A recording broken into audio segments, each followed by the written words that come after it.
¿Cómo debemos dar sentido a las diferencias y similitudes entre los fenómenos religiosos?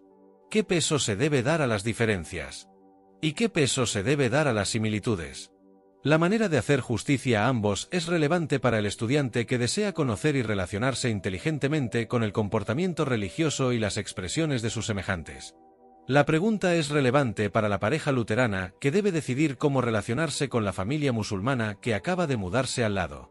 Aunque tal vez no se den cuenta, no es menos relevante decidir cómo deben relacionarse con la fe pentecostal del caballero con el que está saliendo su hija. También es relevante para el joven que desea encontrar cuál, en su caso, de las opciones religiosas que enfrenta tiene valor en relación con las demás. Los relatos que las tradiciones religiosas dan de sí mismas en beneficio de los forasteros generalmente no te dicen lo suficiente. Por lo general no se dice lo suficiente para satisfacer la necesidad de entender, y muchas veces el deseo de buscar un nuevo converso o la desconfianza de los forasteros se interpone en el camino. Aún menos satisfactorios son los relatos inclinados que las tradiciones suelen dar de su relación con otras tradiciones. Se necesita una fuente de información relativamente neutra, por lo que se recurre a los relatos académicos de historiadores y antropólogos que se especializan en brindar un relato más o menos objetivo. Sin embargo, las simples descripciones históricas o antropológicas de fenómenos particulares y tradiciones particulares planteadas una al lado de la otra no son suficientes.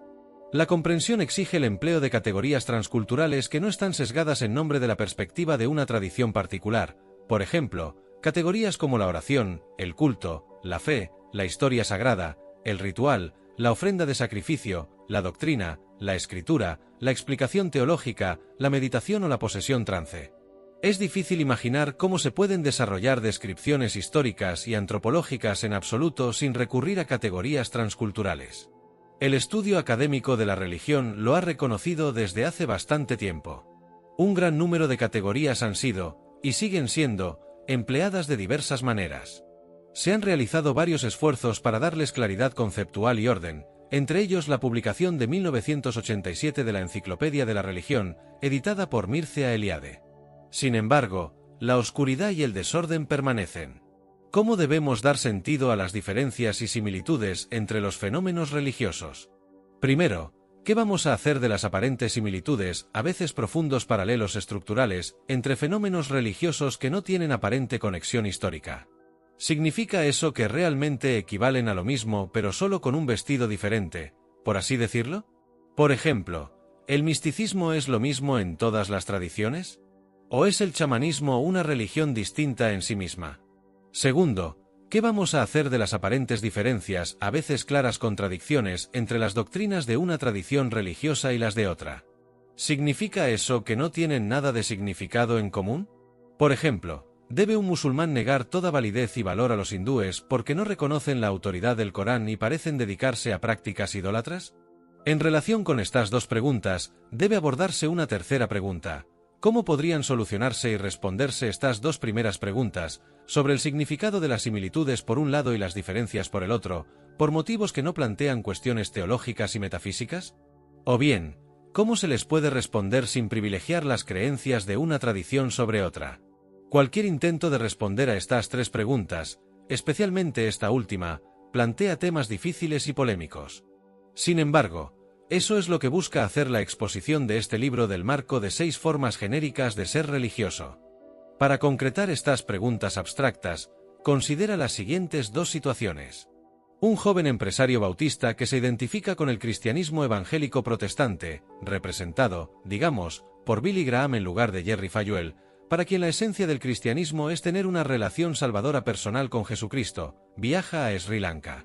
Ahí tiene una exposición al budismo y una oportunidad de aprender algo al respecto.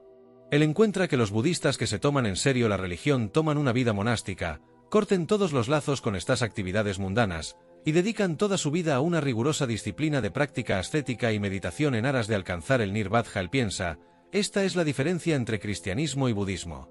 Una relación personal de fe en Jesucristo que implica una entrega a la gracia salvadora de Dios en Cristo, versus una búsqueda en gran parte solitaria de lo que parece ser una dicha mística de otro mundo. Pero, ¿es así? ¿Esto es todo lo que es el budismo y todo lo que es el cristianismo?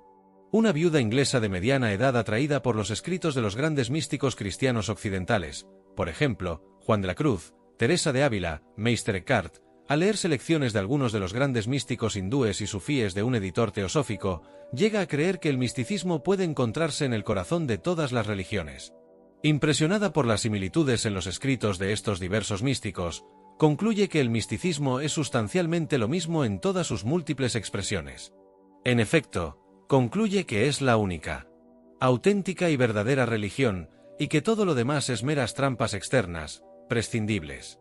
Pero, ¿es así? ¿Todas las formas de religión son mejor entendidas y evaluadas por su aproximación a la búsqueda mística? ¿Y el misticismo es realmente lo mismo bajo sus múltiples expresiones en diferentes tradiciones? En efecto, la situación de estas personas imaginadas no es diferente a la de los 6 ciegos de la antigua parábola de las Indias Orientales, quienes al encontrarse con un elefante por primera vez, cada uno concluyó algo muy diferente sobre lo que debe ser un elefante. Uno, sintiendo el tronco, concluyó que el elefante debe ser como una serpiente grande. El segundo, sintiendo la cola, concluyó, al contrario, era muy parecido a un plumero. El tercero, tropezando con el costado del elefante, dijo que debía ser una especie de pared curva. El cuarto sintió una de las patas del elefante y concluyó que era una especie de árbol. El quinto agarró la oreja del elefante y dijo, no, es más como una canasta aventadora. Y el último, agarrando el colmillo del elefante, dijo, todos están equivocados. Es más como un arado. ¿Cuál es el elefante de la religiosidad humana de todos modos? ¿Hay alguna manera de comprender la unidad en toda la diversidad, una unidad que reconozca y aprecie también diferencias significativas?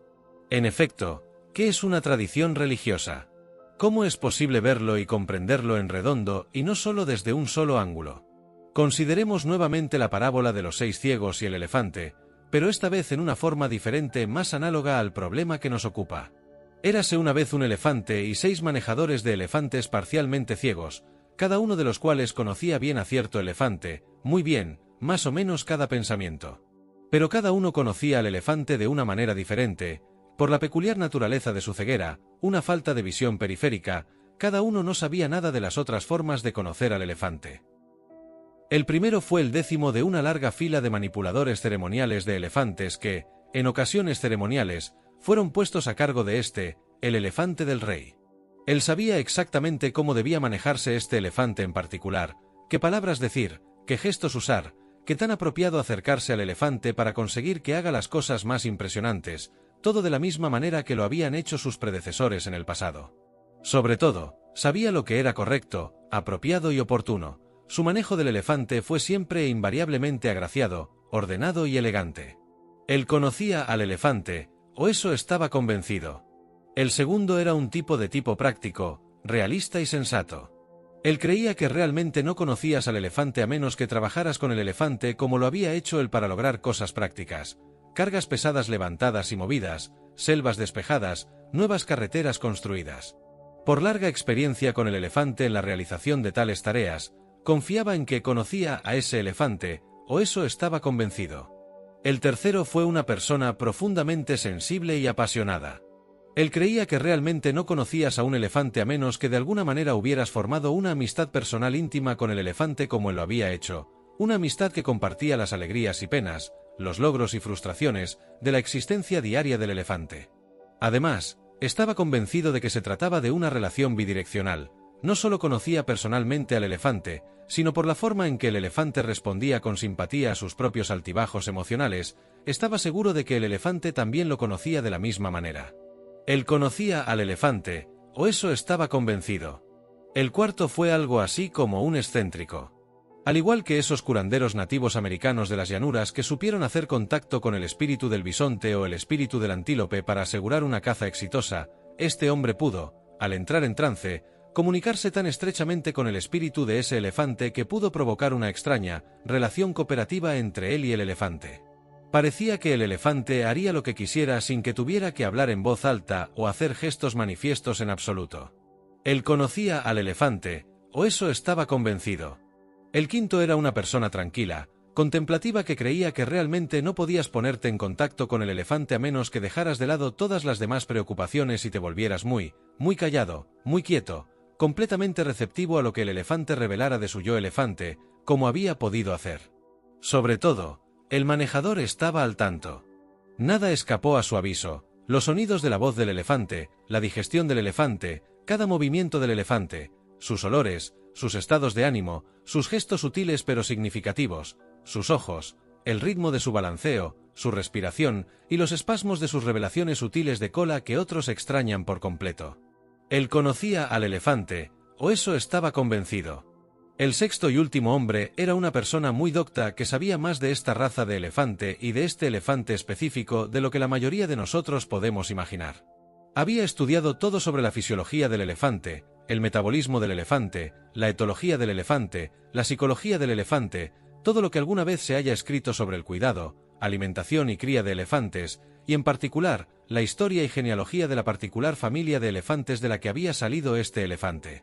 Sabía todo lo que había que saber sobre los elefantes en general y sobre este elefante en particular. Y tampoco era solo abstracto, torre de marfil, conocimiento de libros, pues era tan efectivo en aplicar este conocimiento al cuidado práctico de los elefantes que el rey lo había designado sabiamente como cuidador principal de todos sus elefantes. Él conocía al elefante, o eso estaba convencido. Ahora bien, ¿cada uno de los 6 hombres conocía al elefante? Por supuesto. En efecto, cada uno sabía que tanto el elefante como el elefante podían conocerse, desde el peculiar ángulo de acercamiento de cada hombre y a su manera. Desde la perspectiva de esa manera en ese lugar en ese tiempo, no se podía conocer mejor al elefante. Pero careciendo de visión periférica, cada uno no sabía nada de lo que sabían los demás. Y así, cada uno tendía a descartar la afirmación de los demás de conocer al elefante que conocía: no conoces mi camino, y así no puedes conocer al elefante, al menos no tan bien como yo. Además, cada uno descartó la idea de que podría tener algo que aprender de lo que los demás sabían desde sus diferentes perspectivas. Aunque cada uno supuso que conocía al elefante en la ronda, de hecho no lo sabía. Lo que a cada uno le faltaba era una conciencia de los límites de su propio conocido bastante genuino. O, para poner lo mismo de otra manera, lo que a cada hombre le faltaba era un sentido de la trascendencia del elefante más allá de su propio conocido limitado, de ahí su necesidad, para conocer al elefante en la ronda, de explorar empáticamente el conocimiento del elefante que tienen los demás hombres. Lo que inicialmente parecía contradecir el conocimiento y la comprensión de cada hombre, resultaría así complementar su propia perspectiva limitada. Esta parábola ilustra cómo nos encontramos con respecto a cualquier religión que pensamos que conocemos bien, y cómo nos encontramos con respecto a la religión en general. Es decir, cada religión es un elefante diferente, por así decirlo, y hay al menos 6 formas diferentes de conocerla. O, para decirlo más precisamente, la realidad última reconocida en una religión dada es un elefante diferente, y una persona que identifica con una forma de ser religioso como la forma primaria de acercarse a esa realidad última es uno de los manejadores de elefantes parcialmente cegados. Dado nuestro propio conocimiento de primera mano con una tradición, podemos conocer bastante bien una, 2, o tal vez, si realmente hemos estado involucrados, 3 de estas formas, pero pocos de nosotros sabemos más. Y entonces, a medida que comenzamos a extrapolar nuestro sentido limitado de lo que está a punto una religión a tradiciones desconocidas, tendemos a esperar encontrar el mismo tipo de cosas. Cuando si encontramos el mismo tipo de cosas, algunos de nosotros nos inclinamos a concluir que, por lo tanto, debe ser lo mismo, a pesar de las diferencias. O, cuando resulta que no encontramos el mismo tipo de cosas, nuestra tendencia natural es concluir que aquí hay algo completamente diferente. Por supuesto, esto suele ser cierto en religiones completamente distintas a aquellas con las que tenemos algún conocimiento pero de las que nos gustaría aprender. Confiar en ciertas personas para explicar de qué se trata su tradición es correr el riesgo de que recibamos una cuenta que reflejara tal vez solo una, o quizás 2 o 3 de las formas, en las que esa tradición se pone en práctica, pero poco probable todas ellas. Una religión no es en absoluto el tipo de cosas que se prestan a ser plenamente conocidas desde una sola perspectiva.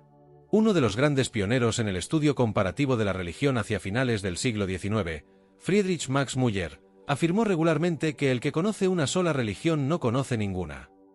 Si bien es algo exagerado, tiene cierta verdad, pues la persona que solo ha conocido y considerado su propia tradición religiosa desde la perspectiva de su propia práctica de la misma, sabe relativamente poco de ella. Al igual que los 6 hombres periféricamente cegados, cada uno de nosotros puede saber mucho sobre una religión dada, incluso, de cierta manera limitada, sobre la religión en general. Pero, ¿Cuántos de nosotros nos hemos dado cuenta de que puede haber hasta 5 otras formas de encontrarnos y conocer las realidades fundamentales que se encuentran en el corazón de la religión que creemos conocer? ¿Otras 5 formas de ponernos en contacto con ella que difieren de la manera con la que más conocemos? Parafraseando a Muller, cuando conoces solo una forma de ser religioso en una sola tradición, no conoces a ninguna.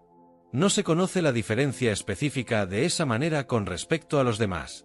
En el mejor de los casos, ya sabes cómo le parecen otras formas. Pero no se sabe nada de las limitaciones y sesgos de la perspectiva que encarna. Específicamente, no sabes nada de la medida en que la aparición de otras vías a tu perspectiva son caricaturas distorsionadas de lo que realmente es desde dentro perseguir esos caminos. Y no sabes nada de hasta qué punto las realidades fundamentales que se encuentran en el corazón de tu tradición revelan facetas bastante diferentes e igualmente ricas de esas otras formas. El resto del capítulo presentará razones para creer que existen 6 formas genéricas diferentes de ser religioso que, al menos en principio, pueden realizarse dentro de una tradición religiosa dada, ampliamente considerada. Si efectivamente existen estas posibilidades genéricas, deberíamos poder encontrar ejemplos de ellas entre las muchas expresiones históricas de cualquier tradición religiosa importante. En su mayor parte, esto es lo que sí encontramos. Por supuesto, tales ejemplos serán identificados para cada una de las principales religiones del mundo y algunas fuera de esas tradiciones. Algunos serán descritos en profundidad, pero la mayoría solo se mencionarán brevemente.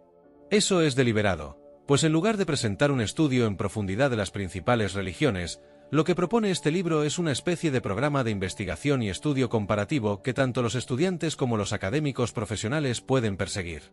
Entonces, ¿cuáles son las 6 formas? Puede ayudar a considerar brevemente una característica ampliamente comentada del hinduismo, en los relatos populares en Occidente, que indica un reconocimiento directo, por parte de algunos adherentes dentro de una tradición religiosa importante, de varias de las formas. 2.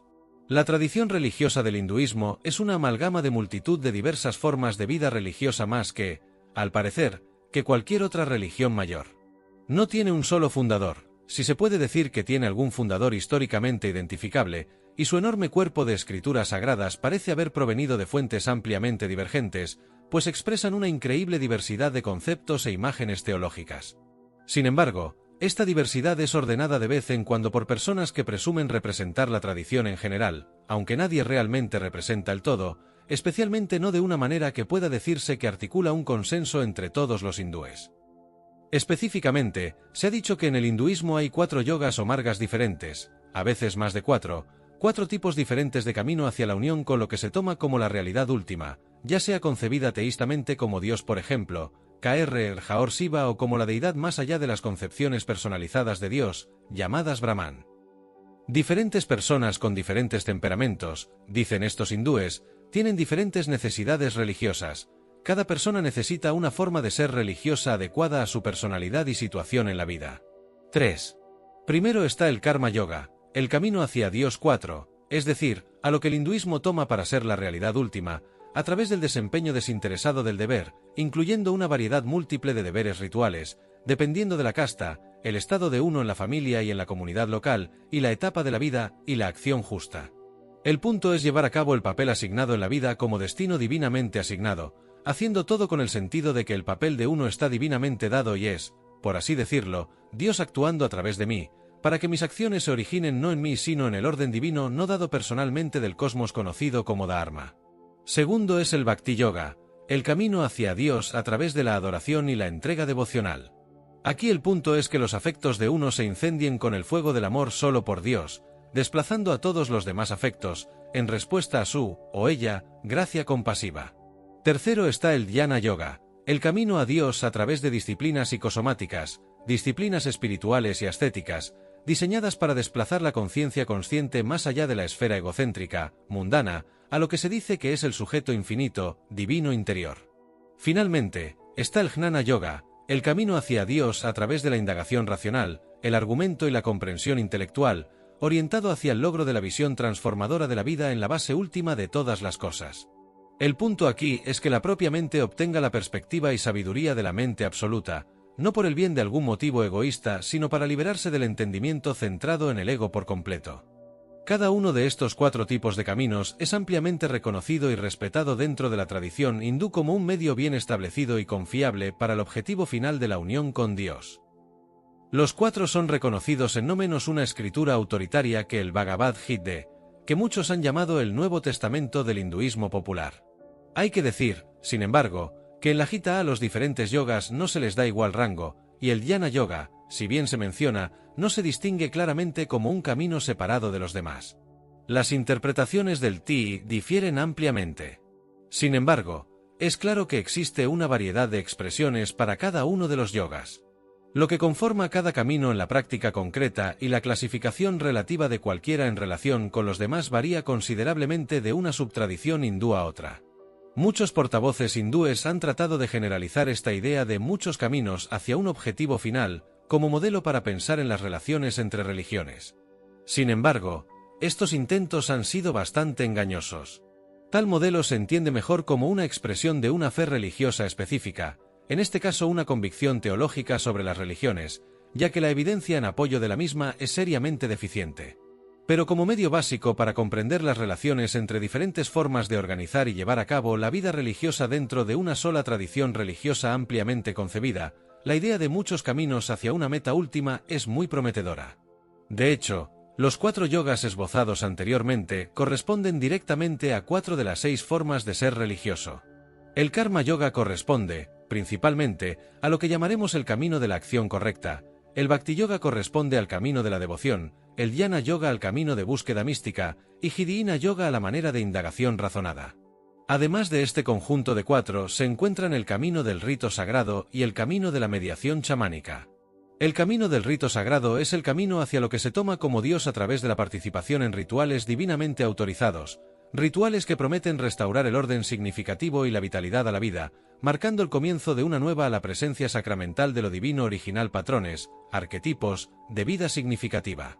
El camino de la mediación chamánica es el camino hacia lo que se toma como Dios a través del aprovechamiento sobrenatural, recursos de imaginación y poder, por medios tales como la posesión divina, trance, la visión estática, la expresión oracular y el viaje espiritual.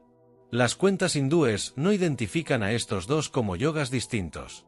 Sin embargo, no se necesita mucha investigación de campo en la India para encontrar una plenitud de estas 2 formas de ser religiosos en evidencia entre los hindúes. Tras una inspección más cercana, resulta que prácticas que podrían diferenciarse como exhibir el camino del rito sagrado se combinan, según el ajuste de cuentas tradicional hindú, con el Karma Yoga. Es decir, los hindúes no distinguen prácticas que podrían agruparse bajo la vía de la acción correcta de las que podrían agruparse bajo el camino del rito sagrado como caminos separados hacia Dios. Los hindúes los tratan como un solo camino. 6. Esto apunta a un hecho importante. Los conceptos utilizados en una tradición religiosa dada para describir y comprender las prácticas que siguen no necesariamente coincidirán directamente con las claras distinciones trazadas por el marco de las formas de ser religioso. Este último, es importante recordar, es producto de la abstracción del estudio comparativo de los fenómenos religiosos reales. El lenguaje y el vocabulario de ese marco serán necesariamente algo diferentes. El lenguaje del marco es genérico, más abstracto e idealmente neutral, es decir, sin prejuicios. Se dirá más sobre esto en el próximo capítulo. Por el contrario, el lenguaje para describir y hablar de diferentes formas dentro de una tradición, aunque será más específico, más concreto y más familiar para las personas que conocen la tradición, a menudo habrá sido moldeado por polémica. En la medida en que esto sea así, ese lenguaje será bastante crítico y nada neutral. Puede ayudar a ser consciente de esto al ajustarse a la desfamiliaridad de los términos que describen las diferentes formas de ser religioso.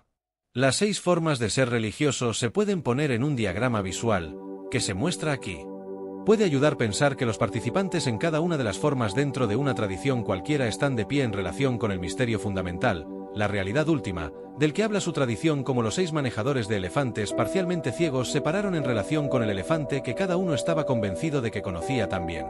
Estar equipados con un buen sentido de la variedad básica de formas en que las personas pasan a ser religiosas nos pone en una posición mucho mejor para darle sentido a cualquier fenómeno religioso que nos encontremos, pero sobre todo para ordenar lo que las religiones tienen y que no tienen en común. No tener sentido para esta variedad es estar en la situación de los 6 manejadores de elefantes y ser responsables de todo tipo de confusiones. Una confusión frecuente es suponer que una religión en particular o incluso todas las religiones se tipifican de una sola manera cuando, con un poco de investigación, se pueden encontrar otras formas. Esto es como suponer que la comprensión de meramente uno de los 6 manejadores de elefantes será suficiente para el conjunto, ya sea para el único elefante o para todos los elefantes posibles. Recordemos la conclusión de la viuda inglesa que decidió que el misticismo era el núcleo auténtico común de todas las religiones. Ella falló al analizar el sesgo resultante de considerar la gama completa de la religiosidad humana únicamente desde la perspectiva de una manera de ser religiosa. Otra confusión frecuente es suponer que las diferencias entre dos tradiciones religiosas pueden reducirse a las diferencias entre expresiones ejemplo de cada tradición que resultan ser instancias de dos formas diferentes de ser religiosas, las cuales se pueden encontrar en cada tradición al mirar más allá. Esto es como suponer que la diferencia entre dos elefantes, A y B, es la diferencia entre la comprensión de uno de los 6 manipuladores de elefantes del elefante A y la comprensión de otro de los 6 manejadores de elefantes del elefante B. Recordemos al empresario Bautista que concluyó que la diferencia entre el cristianismo y el budismo fue la diferencia entre su versión del cristianismo evangélico bautista y el monacato budista de Sri Lanka. No se dio cuenta de que la forma de devoción con la que se identificó también se encuentra en el budismo, aunque es evidente en otros lugares que no sean Sri Lanka, específicamente en las comunidades inmigrantes de Asia Oriental y Asia Oriental. Y no se dio cuenta de que la forma de búsqueda mística que parece tan prominente en el budismo de Sri Lanka se encuentra también en el cristianismo, aunque en su mayor parte se limita a contextos católicos romanos y ortodoxos orientales. Por el contrario, al estar dotados de una comprensión de las 6 formas de ser religioso y tener cierta conciencia de la gama de diferentes formas de ser religioso que ocurren dentro de diferentes tradiciones religiosas, se evitarán estas confusiones. De manera más general, uno estará en una posición mucho mejor para apreciar los muchos tipos de puntos en común y diferencias que puedan existir entre los fenómenos religiosos. Una disposición a descubrir lo común en las formas de ser religioso a pesar de las diferencias en las creencias religiosas, y una disposición simultánea a explorar la importancia de estas diferencias en vista de la similitud reconocida en las formas de ser religioso, abren posibilidades de diálogo constructivo entre religiosos tradiciones. Personas de diferentes credos pueden así explorar cómo es la vida religiosa de cada uno, lo que tienen y no tienen en común, sin temor a comprometer la distinción de su propia fe y sin preocuparse por violar la fe de la otra persona. No menos cierto, las personas de la misma fe pero de diferentes formas de ser religiosas pueden descubrir lo que tienen en común una vez que han sido liberadas de la idea errónea de que la diferencia en las formas de ser religiosos debe significar no identidad de la fe religiosa. El marco de las formas de ser religioso promueve así dentro de una misma tradición religiosa el diálogo constructivo entre las subtradiciones ejemplificando las diferentes formas. Así se presenta en pocas palabras el marco de formas de ser religioso. Queda mucho por explicar y explorar, que implica cada una de las 6 formas, cómo se relacionan entre sí, cómo se relacionan las diferentes tradiciones religiosas con ellas en términos de énfasis, estratificación, combinación y exclusión, y cómo hacer uso del marco para dar sentido a religiosos particulares fenómenos y tradiciones religiosas. En el proceso, el marco y la descripción de cada una de las formas se elaborarán y refinarán progresivamente en una especie de desarrollo en espiral. Las caracterizaciones de las 6 vías dadas hasta ahora son muy rudimentarias y distan mucho de ser adecuadas. Para la mayoría de los lectores, una comprensión firme de cada una de las 6 formas, lo suficientemente firme como para poder aplicar las categorías de manera consistente y con comprensión, tardará en llegar. Por un lado, no se debe suponer que se ha entendido con demasiada rapidez, pues las asociaciones convencionales de los nombres de las 6 vías y de los términos utilizados en breves definiciones, como las dadas anteriormente, pueden inducir a error muy fácilmente. Por otra parte, como se mencionará reiteradamente más adelante, no se debe permitir que una comprensión firme del marco cegue a uno a los aspectos en los que un fenómeno religioso dado no encaja claramente en alguna de las 6 formas. El dominio del marco requerirá una atención deliberada y la atención del paciente a los matices y detalles.